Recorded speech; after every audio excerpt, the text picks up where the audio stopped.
Welcome to Life Over Coffee with Torrie. Got something a little bit different for you.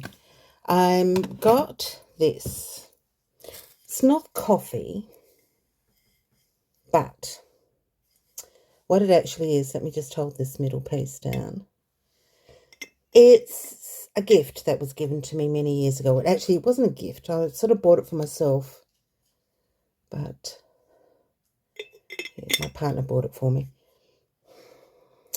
Can you guess what it is? Can you guess? I don't want to drop the sailboat out of it. Cup and saucer, sailboat, lighthouse. Can you guess? Storm in a teacup. Yes, as I said, not quite coffee. And what intrigues me is you can take out the middle piece. It's done by a local artist. There really isn't. It's just got her name on the back of it. And Dora. Anyway, it's done by a local artist here down in Fleurieu. But many, many years ago, 16 years ago, I think you'd probably sort of say. I bought it because I loved it. I bought it in a local shop.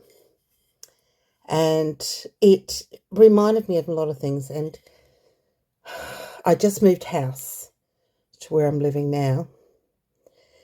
And Storm in a Teacup. Storm in a Teacup, what it actually means, I'll put it down because it's very heavy. What it actually means, if you look it up in the dictionary, is it's when you have a major rage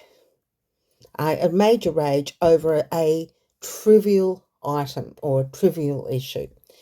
That's what it translates to. Believe it or not, it was 53 or 58 BC when it first was documented, and it was storm in a port and something else, 16 something documented, whoever, and it was translated to storm and cream. But storm in a teacup probably translates to us in the words of you've left the lid off the toothpaste and wet towels are on the floor. And that's, in most households, you probably see that. Major arguments that will turn into a rah over something that's very, very small and trivial. The thing is, over small and trivial, is that we don't always know where it came from. We know that when it happens, the person who's getting rahed at is sort of going, but it was only, I just left the spoon on the sink. In my case, it's, there's no tea towels. I've just done the dishes and there's already 5 cups in the sink. It's the trivial stuff. And when we're sort of saying we don't know where it comes from, is that quite often the item that we actually argue over or go rah over is not the actual base issue. It's something that actually has straw that broke the camel's back. So many people have that. But if you were to go, honey, I hear you, but I also hear something else. What is the real problem? And they'll always sort of say, but I've just, and why can't you just renew your cup? Remember the disclaimer? Not a professional and not perfect. Yeah, I've done a few rahs in my time. And with it makes it very, very difficult to diagnose why you get so angry. So a girlfriend of mine told me when I was going through a difficult period in my life that the essence of it is because there is something that triggers you. Okay. What is it that triggers you? And the best way, she was studying psychology at the time, she said, told me when I was going through an especially difficult period in my life, And part of it is when you're going through something difficult, you end up saying, I don't know why I'm feeling the way I'm feeling, and you will start plucking. This is what I call plucking, when you will bring in all the non-identifying issues. It's because they leave their socks on the floor. It's because,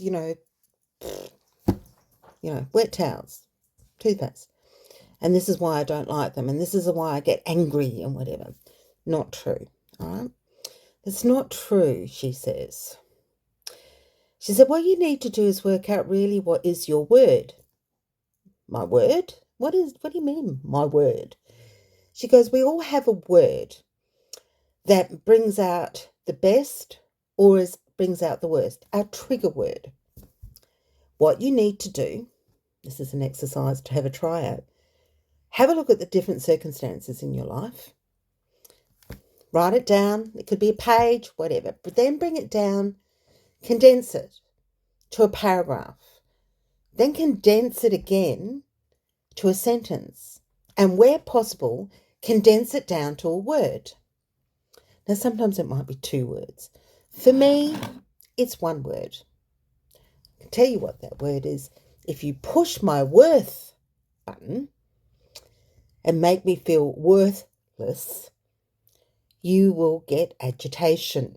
So not picking up after yourself is sort of showing that you don't give me worth for what I do around the place. If you praise me or accept the things that I do, which is the worth button, then I will be, gusto and responsive and do things with zest. Some people have it over different words. Oh, I had to cough badly. Some people do it over different words. Some people work it out that their word that actually does react for them is trust, respect. What's another one? Trust, respect, acknowledgement. There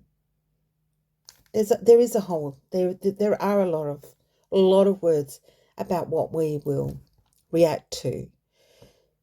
And you know that every time that a conversation heads in that way where they'll give you the negative of that or push that particular button, you know that you're going to end up responding. And if you know what it is in other people, the people that you work with, sometimes they're meticulous, I don't like the word OCD, but, they really, dot their I's and cross the T's, and if you don't follow suit, they're going to end up saying things. Well, they're not, because they've actually perfection. They like to feel that being a perfectionist comes out in many different ways. And that can actually be not only in their surroundings, but it's actually, a lot of times it's about acknowledging them as a person. They need to be acknowledged for what they try to do. Got to be careful with girls, and you've got to be careful over this topic too, because a lot of the times it's like the good girl syndrome. It's my dog barking. So with that, storm in a teacup. How do we help it along? And we've got a short amount of time to do this in.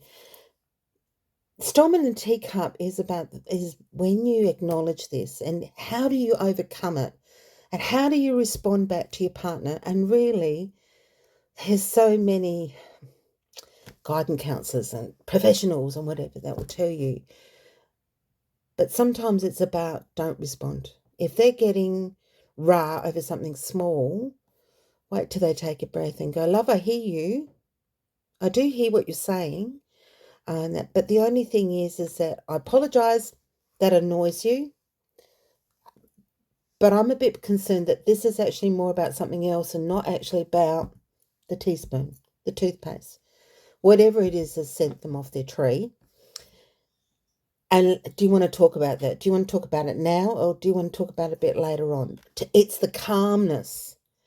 Because if you've done conflict resolution, one of the things that you need to do is don't do rah with rah with rah with rah. Gets you nowhere. And then with the you're plucking, because they've gone an extra rah. You've gone, oh shit, I've lost ammunition. Let's pluck what happened last week out of the corner. They'll go, oh shit, I'll go 3 days before that, pluck out of the corner. And before you've got up here, and you have literally gone so far away from what the initial discussion was about and nowhere near what's really, has set it off. That's one bit. The other bit of it is you need to understand that sometimes it is just about rah. You needed to get something, happening inside. You just need something just to do rah. No, I don't need you to fix anything. This is just annoying me. I've had a shitty day. Let me rah. Sorry, you're the topic. I'll walk away. Now, that all sounds good in theory. But sometimes we need to know about our base, especially if we're the instigators for the rah. And if we're the instigators for Storm in a Teacup, we need to think about us a little bit more. So, what did I say? Storm in a Teacup. So I'm looking at it more, I've had it for over 16 years. I've always called it. It was named, it had a little tag on it called Storm in a Teacup. Only dawned on me today that probably was a miniature pot. You wouldn't have used it. It's too pretty. It's too pretty to actually use it for anything else. Hope you enjoyed that. Yeah. Think about it. Do the exercise. Who are you? What ticks you off? What happens when certain buttons are pushed? What are those buttons? Do the exercise. Storyline first, paragraph, sentence, word. If necessary, it could come down to 2 words. Sometimes you might need to read that sentence and go, really, what is in that story? What am I getting out of that story? And you'll find your word, I assure you. This is Life Over Coffee. Join me again with Torrie. Thanks for watching Life Over Coffee with Torrie. Don't forget you can subscribe or leave a comment. I'll get back with you next week.